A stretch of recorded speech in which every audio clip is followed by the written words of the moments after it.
Hello बच्चों, अब जो टॉपिक हम लोग शुरू कर रहे हैं वो है थैलेसीमिया। तो हम लोग क्या देख रहे हैं, जितने भी हम लोग मेंडेलियन डिसऑर्डर है ना, इनका एक अलग से क्लास बना रहे हैं। छोटा छोटा क्लास बन रहा है, एक क्लास में एक ही डिजीज़ को डिस्कशन कर रहे हैं। और ये डिजीज़ इस तरह से डिस्कशन कर रहे हैं कि आपके नीट के एग्ज़ाम में जो भी क्वेश्चंस हो वो कवर अप हो जाए। तो सबसे पहले ये शब्द थैलेसीमिया ये डिस्कवर्ड कौन किए थे और डिजीज़ क्या है। तो ये थैलेसीमिया डिस्कवर्ड करने वाले साइंटिस्ट का नाम था कूले, है ना। तो it was Cooley who discovered thalassaemia. लेकिन एक बात यहाँ पे फिर लिखे हैं, the term was given by Whipple. ये जो टर्म है ना, ये एक दूसरे साइंटिस्ट दिए, डिजीज को डिस्कवर की और एक नाम देना, तो दोनों दो बातें हो गई। तो याद रखना, ये कूले नामक साइंटिस्ट थे। थैलेसीमिया है क्या, बेसिक बात जरा समझाते हैं। बॉडी में थैलेसीमिया जो डिजीज़ होता है ना, इसको हम लोग कैटेगराइज करेंगे, लेकिन बॉडी में बेसिकली बता दें हम लोग कि हीमोग्लोबिन पाया जाता है। हीमा शब्द का मतलब होता है आयरन, ग्लोबिन शब्द का मतलब ग्लोब्यूल्स। तो हीमोग्लोबिन बॉडी के आरबीसी में, रेड ब्लड सेल्स में या ब्लड में हीमोग्लोबिन पाया जाता है। ये जो हीमोग्लोबिन है, इसी की एबनॉर्मलिटीज से एक ऑक्सीजन को कैरी करने की जो कैपेसिटी हो जाती है, जो ब्लड में ऑक्सीजन को कैरी किया जाता है आरबीसी के द्वारा, इसमें अगर हीमोग्लोबिन की कमी हो जाती है तो ये ऑक्सीजन को उतना कैरी नहीं कर सकता जितना एक नॉर्मल बेबी को, बच्चे को करना चाहिए। इस केस में ऑक्सीजन डेफिशिएंट होने लगता है बॉडी के डिफरेंट सेल्स में। तो यही है बेसिकली थैलेसीमिया। तो थैलेसीमिया बेसिकली क्या हो गया, इसके बारे में दो इंपॉर्टेंट पॉइंट हम लोग यहाँ पे बना के रखे हैं। एक, ये ऑटोजोम पे ये जो जीन होगा थैलेसीमिया वाला, जो मैल फंक्शनिंग होगा या डिलीट हो जाएगा या उसमें म्यूटेशन हो जाएगा। सपोज करो यहाँ पे हम लोग एक बनाते हैं, ये ऑटोजोम है और यहाँ पे थैलेसीमिया का जीन है, और दूसरा ऑटोजोम बनाते हैं, यहाँ पे एक नॉर्मल जीन है।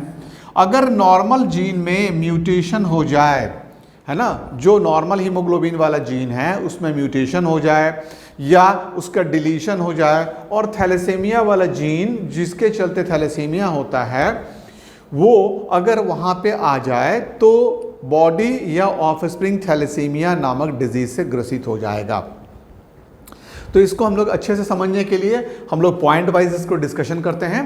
सबसे पहले ऑटोजोम पे है और रिसेसिव है और ब्लड डिजीज है ना। कहाँ पे है, ऑटोजोम पे है, पहली बात बताए, ब्लड से रिलेटेड डिजीज है ना, और रिसेसिव इन नेचर है। ये बहुत अच्छी बात होती है, डिजीज का रिसेसिव होना। अगर रिसेसिव होता है तो इसको होने के लिए, डिजीज को दिखने के लिए, डिजीज को इफेक्टिव होने के लिए दोनों ही ऑटोजोम पे मिलना चाहिए। अगर ये एक पे मिलता है तो ये अभी कैरियर है। रिसेसिव होगा और दोनों पे जब ये टी हम लिख देंगे तब ये थैलेसीमिया से ग्रसित हो जाएगा। तो यहाँ पे शुरू किए हम लोग समझना कि ये ऑटोजोम पे लोकेटेड जीन के चलते हो रहा है। ये जीन नॉर्मल जीन से थोड़ा डिफरेंट हो चुका है, इसमें ऑक्सीजन को कैरी करने की कैपेसिटी कम हो गई है। आरबीसी की जो कैपेसिटी थी ऑक्सीजन को कैरी करने की बॉडी के डिफरेंट पार्ट में, वो कम हो चुकी है। तो ऑटोजोमल है, रिसेसिव है, ब्लड डिजीज है, और बिकॉज ऑफ म्यूटेशन हुआ, नॉर्मल जीन में एक म्यूटेशन हुआ और थैलेसेमिक जीन यहाँ पे आ गया जो थैलेसीमिया को कॉज करेगा। तो इसको म्यूटेशन भी कह सकते हैं। म्यूटेशन कई तरह से हो सकते हैं, सब्स्टिट्यूशन भी हो सकता है, तो ये म्यूटेशन के चलते भी हो सकता है। तो 3 पॉइंट क्या क्या जाने, ये ऑटोजोम पे लोकेटेड होगा, रिसेसिव होगा और ब्लड डिजीज है। इसमें क्या हुआ, हीमोग्लोबिन का जो नॉर्मल कंटेंट था ये डिफेक्टिव हो गया। तो in thalassaemia haemoglobin is not synthesised due to, अब किसके चलते हुए, तो बोलेंगे या तो उस जीन में म्यूटेशन हो गया है, या हम लोग म्यूटेशन का डिफरेंट फॉर्म लिख सकते हैं, या तो वो डिलीट हो गया हो, अलग हो गया हो, उसको निकाल के फेंक दिया गया हो। डिलीशन और म्यूटेशन, तो ये या तो डिलीशन के चलते होगा ऑफ जीन, जो हीमोग्लोबिन को बनाने वाले नॉर्मल जीन है उसमें म्यूटेशन हो जाए या वो डिलीट हो जाए, दोनों ही केस में ये थैलेसीमिया हो सकता है। The production of abnormal haemoglobin, है ना। अब आ जाओ, बन गया हीमोग्लोबिन, ये एबनॉर्मल हीमोग्लोबिन है, यहाँ पे डैश देके लिखे, कॉजिंग अनेमिया, है ना। ये क्या करेगा, हीमोग्लोबिन जब एबनॉर्मल बनेगा तो ये क्या कॉज करेगा, अनेमिया। हम लोग जानते हैं अनेमिया वर्ड हम लोग पहले भी बता चुके थे। अनेमिया के बारे में क्या बताए थे हम लोग, अनेमिया के बारे में बताए थे कि अनेमिक होने का मतलब होता है ब्लड में हीमोग्लोबिन की कमी हो जाना। एनेमिक होने का मतलब क्या होगा, ब्लड में हीमोग्लोबिन की कमी होना या आरबीसी की कमी होना, ये भी कह सकते हैं। आरबीसी भी कम हो जाएगा तब भी इसको हम लोग कहेंगे अनेमिया। आरबीसी की कमी हो गई तो production of abnormal haemoglobin causing anaemia, it is a symptom of thalassaemia. Anaemia होना, अनेमिक होना, प्रॉपर हेल्दी आरबीसी के काउंट में कमी हो जाना, ऑक्सीजन को कैरी करने की कैपेसिटी में कमी हो जाना ही अनेमिया कहलाता है। तो अनेमिया हम लोग प्रीवियस क्लास में डिस्कशन किए थे, व्हाट इज अनेमिक, अनेमिक होना क्या होता है। यहाँ भी पेशेंट क्या हो जाएगा, अनेमिक हो जाएगा। इसमें आरबीसी की कमी होने लगेगी, आरबीसी में हीमोग्लोबिन की कमी होने लगेगी। हीमोग्लोबिन जो ऑक्सीजन को कैरी कर रहा था अब ये कम ऑक्सीजन कैरी करेगा, कम ऑक्सीजन कैरी करेगा। तो जो एनेमिक का सिम्टम्स था, थकान हो जाना या हम लोग कह सकते हैं फैटिगनेस होना, उसके अलावा पेन होना बॉडी में, ये सब जो डिजीज़ यहाँ भी दिखने लगेगा, सिम्टम्स यहाँ भी दिखने लगेगा। अब हम लोग देखो तो सिम्टम्स क्या क्या होगा वो डिस्कशन करेंगे। तो सबसे पहला सिम्टम्स होगा अनेमिक होना is a big symptom of thalassaemia. कोई बॉडी और कोई बच्चा अगर एनेमिक है बचपन में ही तो, और उसको सब कुछ दे रहे हैं, अच्छा डाइट ले रहा है, मिल्क ले रहा है, सब कुछ ले रहा है, फिर भी वो एनेमिक है, तो एक प्रोबेबिलिटी थैलेसीमिया होने की भी है। अब हम लोग यहाँ पे समझ लो, ऑटोजोम पे ये लोकेटेड होगा तो दो बात हो सकती है, होमोजाइगस और हेट्रोजाइगस। जैसे यहाँ पे हम लोग करते हैं, लिखते हैं ऑटोजोम पे थैलेसीमिया का जीन है 1, ऑटोजोम पे थैलेसीमिया का जीन है 2, ऑटोजोम पे कोई थैलेसीमिया का जीन नहीं है 3 केसेस यहाँ पे लिखे, तीनों को जरा समझो। पहले वाले को बोलेंगे ऑटोजोम पे एक ही में ये थैलेसीमिया का जीन है, तो ये हम लोग जानते थे कि ये ऑटोजोमल डिजीज है। दूसरा ये रिसेसिव है, इस केस में जो बॉडी होगा, है ना, ये जो बच्चा होगा इसमें थैलेसीमिया नहीं होगा, मतलब इसका इम्पैक्ट कम होगा क्योंकि ये हेट्रोजाइगस कंडीशन में और रिसेसिव कंडीशन में है। इस थैलेसीमिया को कहते हैं थैलेसीमिया माइनर। इसमें थैलेसीमिया का इम्पैक्ट बहुत कम होता है, माइनर मतलब कम। लेकिन अगर वो होमोजाइगस कंडीशन में, देखो दोनों ऑटोजोम के पे थैलेसीमिया वाला जीन है, दोनों पे जीन है थैलेसीमिया का, अगर दोनों पे थैलेसीमिया का जीन है तब इसको बोले मैं थैलेसीमिया मेजर। थैलेसीमिया मेजर ये बड़ा ही खतरनाक है, कह सकते हैं इसी केस में ये डेथ होने की संभावना होती है, होमोजाइगस कंडीशन में हो, मतलब दोनों ही जीन पे ये थैलेसीमिया का जीन लोकेटेड है, दोनों ही कह सकते हैं कि थैलेसीमिया का जीन दोनों ही ऑटोजोम पे जब लोकेटेड होगा तो ये होमोजाइगस कंडीशन हो गया। तीसरा एक नॉर्मल ऑटो जो हम लोग लिखे हैं, ये नॉर्मल कंडीशन एक लिख दिए, तो ऑटोजोम और एलोजोम, ऑटोजोम में कोई भी टी नहीं लिखे, मतलब ये थैलेसीमिया से ग्रसित नहीं है। तो यही एक नॉर्मल एक बेबी में हम लोग 3 कंडीशन दे सकते हैं with respect to thalassaemia. Thalassaemia नहीं है, थैलेसीमिया का कैरियर या थैलेसीमिया माइनर है, या थैलेसीमिया है, थैलेसीमिया मेजर है। तो क्या कैसे समझे, ऑटोजोम पे अगर एक पे थैलेसीमिया का जीन है तो ये माइनर हो गया, दोनों ही ऑटोजोम पे है तो ये मेजर हो गया, और किसी में नहीं है तो ये नॉन थैलेसेमिक पेशेंट है, थैलेसीमिया नहीं है।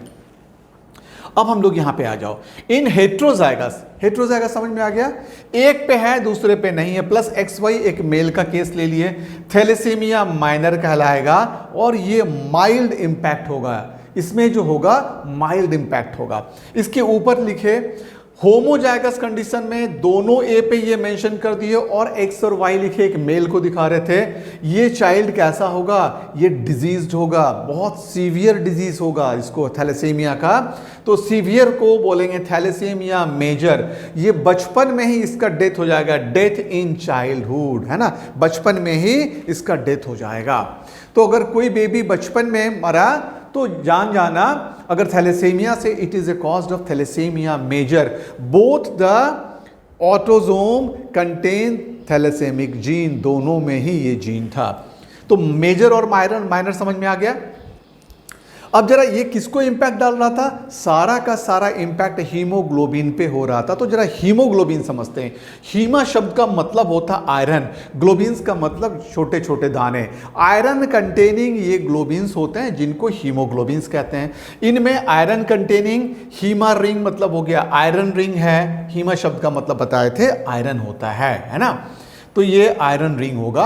इसमें 2 अल्फा और 2 नॉन अल्फा चेन पाए जाएंगे, 2 अल्फा और 2 नॉन अल्फा। अब ये नॉन अल्फा क्या है, नॉन अल्फा बीटा चेन भी हो सकता है, नॉन अल्फा गामा चेन भी हो सकता है। मतलब अब ये अल्फा चेन नहीं होगा।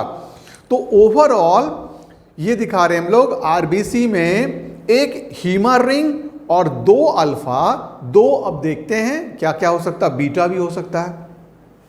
अब एक कॉन्सेप्ट समझ लो, किसी भी केस में अगर ये 4 केस 4 है, 2 अल्फा हैं 2 बीटा हैं, किसी भी कारण से अगर एक अल्फा चेन नहीं बने, देखो ध्यान से समझना है यहाँ पे तुम लोग, अगर एक अल्फा चेन नहीं बने तो बॉडी क्या करता है, ब्लड क्या करता है, तुरंत एक बीटा चेन और बना देता है। नंबर ऑफ चेन को कांस्टेंट रखने के लिए ये बॉडी का ब्लड सेल्स क्या करेगा, ये एक बीटा चेन बना देगा। तो इस केस में अगर एक अल्फा चेन मेटाबॉलिकली जीन के किसी मेटाबॉलिक एबनॉर्मल एक्टिविटी के चलते नहीं बना, या डेफिशिएंट हुआ, या कम बना, या पुअरली डेवलप हुआ, तो it is compensated by addition of 1 more beta chain.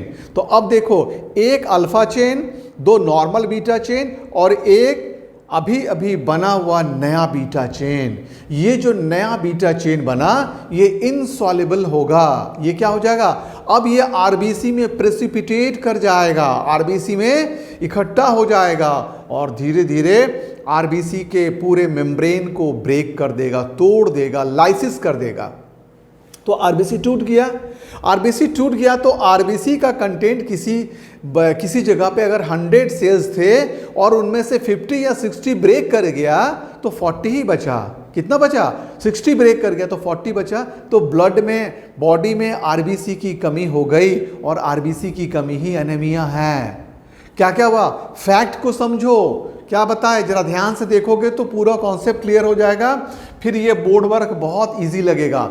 हम कह रहे हैं एक हमारे पास रिंग है, किसका, आयरन का, हीमा रिंग है। हीमा रिंग के अलावे 2 अल्फा 2 बीटा चेन होंगे या नॉन अल्फा कोई भी चेन होंगे। किसी कारण से हम लोग कह सकते हैं डिजीज है बिकॉज ऑफ जीन, किसी कारण से नॉर्मल जीन इफेक्टिव नहीं हुआ और रिप्लेस हो गया और थैलेसेमिक जीन हो गया, आ गया, तो एक अल्फा नहीं बना, एक अल्फा बना, 2 बीटा बना। ऐसे केस में ब्लड या आरबीसी इस अल्फा चेन के लैक को जो नहीं बना कंपनसेट करता है, एक नॉर्मल फेनोमेनन अपने इसकी कमी को पूरा करने के लिए वो एक बीटा चेन एक्स्ट्रा बना देता है ताकि चेन का नंबर पूरा का पूरा 4 हो जाए। तो 2, एक अल्फा चेन, 2 बीटा चेन और एक एडिशनल क्या बन गया, बीटा चेन। तो अल्फा चेन अगर नहीं बना तो कंपनसेटेड बाय बीटा चेन, ध्यान रखना। और किसी कारण से बीटा चेन नहीं बना तो it is compensated by 1 alpha chain. तो पहले से 2 अल्फा चेन था, 2 बीटा चेन था। किसी कारण से अगर अल्फा नहीं बना तो कहेंगे अल्फा थैलेसेमिया, बीटा नहीं बना तो बोलेंगे बीटा थैलेसेमिया। ध्यान से समझना, अगर अल्फा चेन नहीं बना तो नाम देंगे अल्फा थैलेसेमिया और बीटा चेन नहीं बना तो बोलेंगे बीटा थैलेसेमिया। 2 शब्द हो गया। अब आ जाओ वापस समझो इसको, 2 alpha chain 2 beta chain, alpha chain नहीं बना, एक अल्फा बच गया, 2 बीटा बच गया, एक और अल्फा ये बना दिया। तो इस केस में क्या बना, एक अल्फा एंड 3 बीटा। ये तीनों को छोड़ के ये नया वाला बीटा जो बना यही क्या करेगा, ये आरबीसी में प्रेसिपिटेट करेगा, फिर आरबीसी के मेम्ब्रेन को ब्रेक करेगा, लाइसिस ऑफ आरबीसी हो जाएगा। इसको बोलेंगे अल्फा थैलेसीमिया। तो अल्फा थैलेसीमिया में एडिशनल क्या बनेगा, बीटा गामा, बीटा चेन बन जाएगा। अब आ जाओ बीटा थैलेसीमिया। बीटा थैलेसीमिया में जो जीन होगा वो एक बीटा चेन को कम बनाएगा या पुअरली डेवलप करेगा। इसको कंपनसेट करेंगे, एक अल्फा चेन एडिशनल ऐड हो जाएगा ब्लड में अपने आप। तो बीटा चेन अब एक बचा, 2 अल्फा चेन पहले से था, एक एक्स्ट्रा आ गया। ये एक्स्ट्रा बना हुआ अल्फा चेन ब्लड में फिर प्रेसिपिटेट करने लगेगा। प्रेसिपिटेट करने के बाद ये इनसॉल्युबल है, ये जो नया वाला बना ये इनसॉल्युबल है, और अब ये आरबीसी के वाल का ब्रेक डाउन कर देगा, लाइसिस कर देगा। आरबीसी का लाइसिस होना, ब्रेक डाउन होना, आरबीसी का नंबर का कम होना, बात बराबर हो गई। और जैसे ही ये नंबर कम होगा हम कह देंगे ये एनेमिक हो गया। तो थैलेसीमिया का एक बड़ा सिम्टम्स क्या हो गया, बेबी का, ऑफस्प्रिंग का एनेमिक हो जाना। क्लियर हो गया ना। अब देखो कितना मजा आएगा तुमको समझने में। कॉन्सेप्ट बेसिकली क्या है ना, हम लोग कॉन्सेप्ट को छोड़ के हम लोग बुक्स के लाइंस पे ज़्यादा कंसंट्रेट कर लेते, क्या लिखा हुआ है इसको रट लेते हैं, नहीं समझ में आ रहा। हम बिल्कुल इसको समझेंगे बच्चों, अगर हम लोग समझ लेंगे ना तो बुक्स के लाइन बहुत ईजी हो जाते हैं। देखो अब haemoglobin consist of iron containing, Hima ring, और क्या बताएं 2 alpha and 2 non alpha ring. अब एकदम क्लियर हो गया। तो हीमोग्लोबिन इज इक्वल टू क्या हो जाएगा, 1 आयरन रिंग प्लस 2 अल्फा, और नॉन अल्फा में नाम लिख दिए 2 बीटा चेन, नॉन अल्फा की जगह पे लिख दिए 2 बीटा चेन। अब आ जाओ फेटल हीमोग्लोबिन, नाम से ही पता लगा फेटल मतलब क्या होगा, ये बड़ा खतरनाक होगा, डेंजरस होगा, डेथ होने की संभावना होगी। इसमें haemoglobin F has 2 alpha and 2 gamma chain. यहाँ पे जो फेटल हीमोग्लोबिन होता है, जिस हीमोग्लोबिन के चलते डेथ होने की संभावना है, उसमें क्या क्या पाया जाता है, HbF है ना, हीमोग्लोबिन F मतलब फेटल। इस फेटल हीमोग्लोबिन को HbF से रिप्रेजेंट कर देते हैं। इनमें 2 अल्फा और 2 गामा है ना, ये 2 चेन मिले। हम लोग बोले ना अल्फा और नॉन अल्फा शब्द का प्रयोग किए थे, वो नॉन अल्फा बीटा भी हो सकता है, वो नॉन अल्फा दूसरा भी चेन हो सकता था।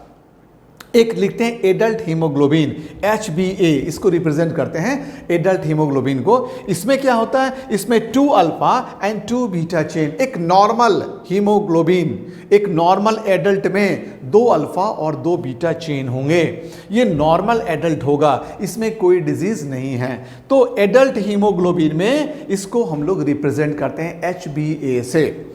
अब आ जाओ अल्फा थैलेसीमिया में क्या हुआ, हम लोग डिस्कशन कर चुके हैं। It result because of no synthesis of alpha और पुअर सिंथेसिस ऑफ अल्फा। यही ना बताया, या तो अल्फा नहीं बना या बहुत पुअर डेवलप हुआ। तो ऑफ अल्फा चेन, इसके चलते क्या हुआ, एक एक्सेस बीटा चेन बन गया, leading to excess of beta globin chain. आगे समझ में, अल्फा कमेगा तो बीटा बढ़ जाएगा और बीटा कमेगा तो अल्फा बढ़ जाएगा, वाइस वर्सा होगा। Alpha globin chain is controlled by HbA and HbA2। अब ये जो अल्फा चेन था ये किससे कंट्रोल हो रहा था, तो 2 जीन था, एक का नाम था haemoglobin A1 and HbA2, haemoglobin A2 gene. ये कितने क्रोमोसोम पे था, तो ऑटोसोम में 16 नंबर क्रोमोसोम में लोकेटेड था, है ना। इन दोनों में से कोई एक जीन का प्रॉपर्ली नहीं काम करना, या दोनों ही जीन का प्रॉपर्ली नहीं काम करना, या एक जीन का म्यूटेशन हो जाना, या दोनों जीन का म्यूटेशन हो जाना। किसी भी केस में ये डैमेज करेगा, अल्फा चेन के नंबर के बनने को कम कर देगा, और ज्यों ही अल्फा चेन कम बनेगा तुरंत बीटा चेन बढ़ जाएगा। ज्यों ही अल्फा चेन, ये 2 अल्फा था, ये 2 बीटा था, HB, ये नाम याद रखेंगे हम लोग, A1 एंड HbA2 2 जीन थे। ये दोनों जीन HbA1 HbA2 2 जीन थे, दोनों 16 नंबर, ये 16 नंबर क्रोमोसोम है, ये भी 16 नंबर क्रोमोसोम है। 16 नंबर में HbA और HbA2 है ना, HbA1 और HbA2 यहाँ है और HbA2 जीन यहाँ है। 16 नंबर के क्रोमोसोम पे लोकेटेड थे। 16 नंबर का ऑटोसोम है तो पेयर होगा। अब बता रहे हैं कि इसका नहीं होना या इसका सब्स्टिट्यूट हो जाना, इसके चलते अल्फा चेन के कमी आ जाएगी। तो ये 16 number of chromosome is involve, ये ध्यान रखना। अल्फा थैलेसीमिया में कितना नंबर क्रोमोसोम के कारण हो रहा है? 16 नंबर क्रोमोसोम में मिलने वाले दो जीन HBA1 एंड HBA2, ये जीन का हम लोग नाम रखे। अब क्या हो गया? डेफिशिएंट प्रोडक्शन हो गया भाई अल्फा चेन का, इसमें कमी आ गई तो डेफिशिएंट हो गया। डेफिशिएंट अल्फा चेन जैसे ही हुआ, it is compensated by one more beta chain. और ये तुम लोग अब समझ गए होगे, जैसे ही एक बीटा चेन ज्यादा बनेगा of more than these two gene, ये अल्फा चेन का या तो एक जीन डिस्टर्ब हुआ या दोनों जीन डिस्टर्ब हुआ, उसके चलते एक बीटा चेन ज्यादा बना। बीटा चेन एक्युमुलेट हो गया आरबीसी में, ये इनसॉल्युबल होगा और एक्युमुलेशन के बाद ये आरबीसी के मेम्ब्रेन का ब्रेक डाउन करेगा। इस प्रोसेस को लाइसिस कहेंगे। लाइसिस मतलब टूटना, और ब्रेक डाउन होते ही आरबीसी की संख्या घटने लगेगी। तो ये था तुम्हारा अल्फा थैलेसीमिया। अब हम लोग आते हैं बीटा थैलेसीमिया। बिल्कुल इसी फॉर्मूला को अप्लाई करेंगे। अब बीटा चेन कम होगा और अल्फा चेन बढ़ जाएगा। तो beta thalassaemia is a result of deficient और absence of synthesis of beta globin. अब कौन सी चीज की कमी हो गई? बीटा ग्लोबिन नहीं बन रहा है। 10 अल्फा एक्सेस, अब कौन एक्सेस हो जाएगा? तो बीटा नहीं बन रहा था तो एक अल्फा और बन गया। ये दोनों अल्फा है, ये दोनों बीटा है, एक बीटा नहीं बना तो एक अल्फा और एडिशनल ऐड हो गया। ये नया वाला अल्फा ये इनसॉल्युबल होगा, आरबीसी में प्रेसिपिटेट करेगा और आरबीसी के मेम्ब्रेन को लाइसिस करेगा, ब्रेक डाउन करेगा। धीरे धीरे आरबीसी की संख्या कम हो जाएगी। ये किस जीन से कंट्रोल हो रहा था? तो beta globin synthesis is control by haemoglobin B. Beta word से आ गया बी जीन, उस जीन का नाम रखे beta gene.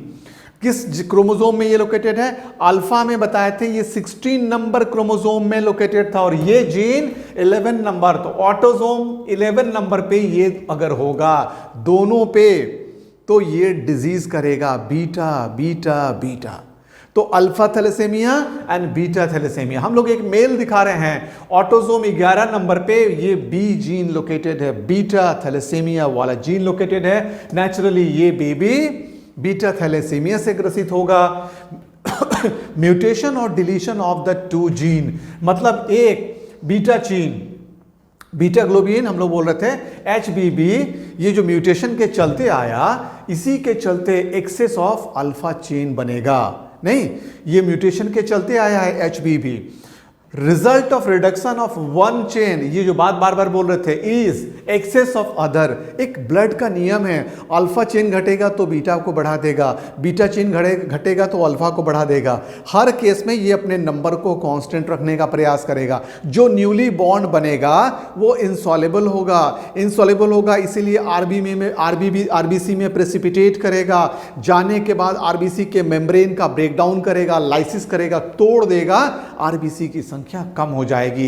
Result of reduction of one chain, excess of other which accumulate inside red cells, RBC damage the cell that is lysis and thus anaemia is found. इसी तरह से anaemia हो जाता। तो थैलेसीमिया का मेन सिम्टम्स अनेमिया का होना।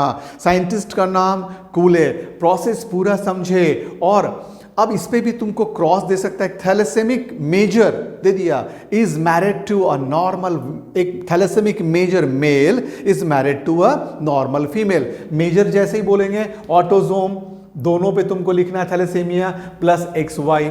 अगर हम बोल दिए thalassaemic minor male is married to a thalassaemic minor female, फिर ऑटोसोम प्लस फीमेल में XX कर देना। तो इस पे वर्कआउट करना है, क्वेश्चंस बनाने हैं। तो ये टॉपिक जैसे हमारा खत्म होता तो एक क्वेश्चन सेशन हम लोग का चलता है, ठीक है ना। तो उसमें हम लोग क्या करते हैं, हर टॉपिक्स पे 100 से 200 क्वेश्चंस मेडिकल वाले जो आते हैं ना, उनका डिस्कशन करते हैं नियरली। जैसे ये जो टॉपिक हम लोग पढ़ रहे थे, principle of inheritance and variation, इसमें अगर 100 क्वेश्चंस अच्छे से हम लोग बना जाएं, अच्छे क्वेश्चंस, तो देयर इज नो चांस, कोई क्वेश्चन छूटने की संभावना नहीं है। अच्छे क्वेश्चन जहां जहां प्रोबेबिलिटी होगी, सारे जगह के क्वेश्चंस अगर हम लोग सॉल्व कर लें तो कुछ भी इसमें नहीं छूटेगा। तो ये तुम्हारा एक छोटा टॉपिक खत्म हो गया, थैलेसीमिया। तो हम लोग अभी क्या क्या पढ़ चुके हैं, 4 इंपॉर्टेंट डिजीज हम लोग देख चुके हैं। इस डिजीज को हम लोग मेंडेलियन डिसऑर्डर का है, क्योंकि जब ये ट्रांसमिट हो रहे थे मेंडल के लॉ को, प्रिंसिपल को फॉलो कर रहे थे। इनमें से हमने देखा कलर ब्लाइंडनेस, फिर हमने देखा हीमोफीलिया, और क्या देखा हम लोगों ने, एक देखा कलर ब्लाइंडनेस, दूसरा देखा था हीमोफीलिया, और अब देख रहे हैं थैलेसीमिया। तो ये एक एक क्लास, एक एक ट्यूब, एक एक क्लास पे, मतलब हम लोग एक डिजीज एक यूट्यूब पे क्लास, छोटा सा ही सही, बस ये खत्म। फिर तुमको मान लो थैलेसीमिया पढ़ना है तो तुम ये वाला क्लास देखे, तुमको अगर ब्लड ग्रुप देखना है तो तुम दूसरा क्लास देख लिए, तुमको प्लियोट्रॉपिज्म देखना है, तो हर क्लास को चैप्टर वाइज छोटे छोटे टॉपिक में हम लोग बना रहे हैं। तो thank you for watching YouTube classes of Mahesh sir. तो ये तुम्हारा, अब इसके बाद हम लोग एक दूसरे में आ रहे हैं, अब आएंगे डाउन सिंड्रोम को डिस्कशन करेंगे। तो next class will be of down syndrome.